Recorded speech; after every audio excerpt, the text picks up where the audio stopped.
How to add multiple accounts on Facebook. So all you have to do is to go to your Facebook application directly. Now it will lead you to your homepage. Now the next thing that you want to do is on the bottom part you will see different icons there. Just tap on menu, and here it will look like this, and scroll all the way down up until you see log out. Now here on log out, if you just confirm log out there, now it will look like this. Now if you want to add a multiple account, there is all you have to do is to tap on log into another account. Then now if you want to add the account, is all you have to do is to put on the email there.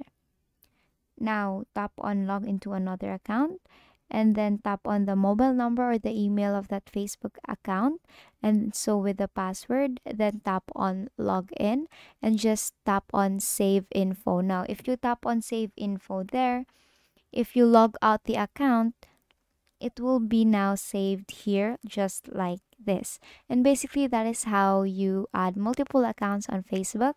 And if it doesn't work, make sure that you have updated your Facebook application. And that is all for today. If this video helped you, please give us some thumbs up and subscribe to our YouTube channel for more tutorials. Thank you for watching.